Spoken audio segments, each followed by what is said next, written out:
안녕하세요. 예, 안녕하십니까. 예. 지난주에는 만성 두통과 어지럼증의 임상 사례에 대해서 소개해 주셨는데요. 예. 오늘은 어떤 주제인가요? 예, 오늘은 근 이상 긴장증이라고 말하는 중증의 전신 사경증 청년과 턱관절의 관계에 대해서 소개하며 설명드리겠습니다. 예, 그렇군요. 지난주에 또 만성 두통과 어지럼증에 대해서 치료 소개를 듣고 방송을 보고 계신 분들 또 듣고 계신 분들이 참 많은 문의를 해주셨는데요. 또 오늘 소개해 주시려는 중증의 근 이상 긴장증과 턱관절의 케이스 어떤 경우인지 궁금합니다. 예, 오늘 소개해드리는 케이스는 약 한 10년 전, 지금 2013년이니까 벌써 한 13년 전이네요. 거의 2003년도 봄에 저를 찾아온 28살의 청년이면서 대학생인 그 케이스입니다. 예. 그 청년이 가지고 있던 근 이상 긴장증, 저도 보면서 상당히 이제 낯선 질병이긴 한데요. 어떤 질병이고 얼마나 심각한 상황인지 궁금한데요. 예, 근 이상 긴장증이라는 질병은 일명 근긴장 이상증 또는 사경증, 또 연축성 사경증이라고 이름이 불리는 난치성 질병 중에 한 가지입니다. 예. 이 학생의 경우 당시 이제 10살 때부터 이런 병이 발병이 돼서 저한테 찾아올 때는 이미 18년이라는 세월 동안에 이 근이상 긴장증이라는 중증의 난치성 질병으로 고생하던 청년이었습니다. 그래서 저에게는 이 청년이 많은 도전과 응전을 하도록 어떤 이제 계기를 부여했던 환자였기도 했고, 그리고 또 저에게는 또 다른 어떤 이제 기회를 갖도록 해준 그런 케이스이기도 합니다. 많은 도전이 됐다 이렇게 말씀해 주셨는데요. 왜 그런가요? 예, 지금까지 제가 클리닉을 오픈한 지 이제 26년이 됐습니다만은, 당시 그 청년이 저를 찾아올 당시에 저에게는 사경증이라는 그 질병을 가지고 있는 환자가 처음이었습니다. 그리고 또 저에게 찾아온 지금까지 수많은 사경증 환자 중에서 가장 심각한 중증의 전신 사경증 환자이기도 했습니다. 더욱 의미가 있는 것은 제가 개원한 이래 최초로 또 고쳐본 사경증 환자이기도 했고, 또 그것도 희귀 난치병이었기 때문에 저에게는 가장 인상 깊은 그런 케이스이기도 했습니다. 예. 그 중증의 근 이상 긴장증, 그러니까 전신 사경증 청년이 어떤 이유로 박사님께 또 다른 기회가 됐나요? 예, 그 청년은 사경증이라는 질병으로 좀 전에 말씀드렸다시피 저에게 찾아온 최초의 그 환자이기도 했고, 그런 질병명이 있는지도 모르던 저에게 많은 공부를 하도록 이제 기회를 부여를 했습니다. 그래 지금까지 제가 완치시킨 110여 명의 그 사경증 환우 중에서도 가장 심각했던 환자였고, 전신에 걸쳐서 연축성이 진행된 중증의 환우였기 때문에 저에게는 가장 기억에 남는 환자입니다.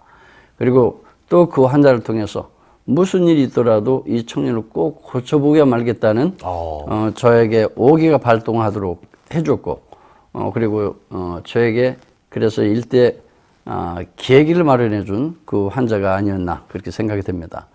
그래 2004년부터 지금까지 제가 또 이 학생을 통해서 차의과학대학교 통합의학대학원에서 외래교수로 재직할 수 있도록 또 다른 기회를 안겨준 장본인이기도 했기 때문에 저에게는 이 학생이 또 굉장히 고마운 분이기도 했기 때문입니다. 예, 그렇군요. 그 청년이 가지고 있던 전신 사경증, 이 질병, 과연 어떤 질병인가요? 예, 일반적으로 사경증은 주로 이제 목부에 가장 많이 나타나기 때문에 서비칼 디스토니아, 즉 경부 근 긴장 이상증이라고도 표현하고, 경부 이 근 이상 긴장증이라고도 표현합니다. 그리고 또 경부 사경증이라고도 표현하고, 또 뭐 연축 긴장이 된 데서 연축성 사경증이라고도 표현하고 있습니다. 그래서 사경증은 한마디로 말해서 뇌줄기의 어떤 센서가 고장이 나서 뇌신경계가 고장난 질병이기 때문에 자신의 의지와는 상관없이 자신의 어떤 근육이 불수의적으로 과긴장 수축되거나 움직이면서 통증이 유발이 되고 그리고 그래서 일명 연축성 사경증이라는 표현을 쓰기도 하는 아주 희귀한 난치병입니다. 그렇군요. 사경증이 주로 어떤 형태로 주로 나타나게 되는지 더 자세하게 설명 부탁드리겠습니다. 예, 좀 전에 설명드린 대로 사경증은 목이나 주로 어깨 주변에서 가장 많이 나타나는 질병입니다. 예. 주로 목 주변에 가장 많이 나타나면서 목이 좌측 우측 어느 쪽으로 돌아가기도 하고 또 고개가 뒤로 넘어가게도 되고 반대로 고개가 앞으로 숙여지면서 고개를 들 수가 없게 되기도 합니다. 그리고 때로는 어깨가 움찔거리면서 자기 의지와 상관없이 또 어깨에 움직임이 일어나기도 하고요. 가벼운 경우는 머리만 그냥 흔들고 떨리는 그 요두증을 나타내는 경우도 있습니다. 그리고 심할 경우에는 이 청년의 경우처럼 전신이 과긴장 수축되면서 몸이 꽈배기처럼 막 이렇게 뒤틀리는 예. 그런 전신성 연축성 사경증이라는 즉 전신성 근긴장 이상증이라는 그런 중증 경우도 있습니다. 그리고 또 만약에 혀에 근긴장 이상이 나타나게 되면은 말할 때마다 혀가 마음대로 움직이지 않아서 언어 장애가 발생할 수도 있고 또 말할 때마다 턱이 앞으로 내밀어지면서 또 대화가 곤란한 경우도 있게 됩니다. 그리고 얼굴의 일부인 어떤 근육, 특히 이제 턱 근육에 이 사경증이 나타날 때는 또 자신의 의지와는 상관없이 턱이 꽉 조이면서 이가 악물어지고 그래 치아가 아프거나 또는 잇몸이나 턱이 아파서 고생하는 경우도 있습니다. 한마디로 사경증은 우리 신체 근육 어디든 나타날 수 있는 이 근이상 긴장을 나타내는 질병이고 전신의 모든 근육에 걸쳐서 나타날 수 있는 연축성 근이상 긴장증을 통틀어서 지칭하는 그런 질병이기도 합니다. 예. 그러나 이 현대의학으로는 아직까지도 치료 불가능한 난치병 중에 한 가지로 알려져 있습니다. 예. 자신의 의지와는 상관없이 근육이 그렇게 마음대로 된다. 예. 참 답답할 것 같기도 하고 잘 고치기가 어려울 것 같은데요. 예. 박사님은 어떻게 또 고치셨는지 궁금합니다. 예, 저 역시 처음에는 이런 심한 중증의 사경증이란 난치병이 고쳐지리라는 상상도 하지는 못했었습니다. 그러나 개원 이래 저에게 찾아온 가장 희귀한 이 중증의 그 증상을 호소하는 이 청년이 갖고 있던 사경증이라는 난치병이 저에게는 야 이런 질병도 다 있구나. 한번 내가 이 청년을 한번 고쳐보자 하는 의사로서의 자존심을 세우고 한번 도전을 하도록 하는 그런 질병이기도 했습니다. 그래서 아직 고쳐본 적은 없는 질병이었지만은 그리고 또 병명도 처음 들어보는 질병이었지만 당시 저는 기능적인 접근 위주의 한의학적인 그 치료법의 그 틀을 벗어나서 새로운 구조의학이라는 새로운 접근에 이제 연구를 시작한 지가 한 10여 년이 되었기 때문에 제가 연구하고 있던 구조의학적인 접근을 시도했던 것이 아마도 주요했던 것 같습니다. 예. 구조의학적인 접근을 하셨다는 치료법이 이제 박사님께서 만드신 기능적 뇌척추요법 그 치료법이군요. 예, 그렇습니다. 기능적 뇌척추요법은 한마디로 목뼈서부터 이 허리뼈까지 더 밑으로는 골반과 꼬리뼈까지 전신 척추를 정렬시켜서 원래의 제자리로 되돌려주는 치료법을 말합니다. 그래서 머리끝부터 꼬리뼈까지 그리고 발끝까지 모든 막힌 통로를 뚫어주는 치료법을 말합니다. 다만 그 치료 방법이 제가 세운 뇌척추 기능의학이라는 새로운 이론적 체계를 바탕으로 턱관절의 균형을 조절해서 전신 척추를 정상화시켜 준다는 그런 치료법이었을 뿐입니다. 저는 전신 척추가 정렬이 되면은 우리 몸은 뇌에서 몸통까지 막혀있던 모든 통로가 뚫리면서 우리 뇌는 자신이 갖고 있던 모든 면역 기능과 그리고 통제력을 스스로 자신이 가지고 있는 통제력으로 스스로 자연 치유력이 발동되면서 치료가 된다고 그리고 믿고 있었습니다. 그래서 때문에 구조만 정상화 시켜주어도 우리 몸은 스스로 통제 조절 기능을 갖고 있다고 보았기 때문에 시도했었습니다. 예. 과연 신체의 기둥인 척추 구조가 박사님께서 말씀하신 대로 턱관절의 균형 조절로 어떤 이동이 있을 수 있을까, 도움을 받을 수 있을까, 예. 이렇게 생각하시는 분들이 분명 계실 것 같은데요. 예, 예, 가능합니다. 가능하니까 그렇게 중증의 희귀난치병인 연축성 사경증, 즉 근이상 긴장증 환자가 저에게 치료된 거 아니겠습니까? 어쩌다 우연히 진짜 정말 운이 좋아서 만약에 치료가 됐다면은 제가 지금까지 10년간 그런 연축성 사경증 환자를 110여 명이 넘도록 고칠 수 있는 기회가 없었을 거라고 봅니다.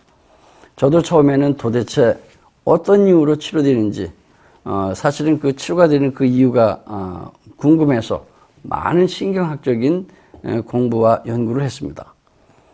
그래 양방의 신경학 교수님을 비롯해서 뇌신경 관련 한의대 교수님과 같이 지금까지도 10년 넘게 같이 연구하면서 이미 15편 이상의 국내외 논문을 발표하면서 같이 연구하기도 했습니다.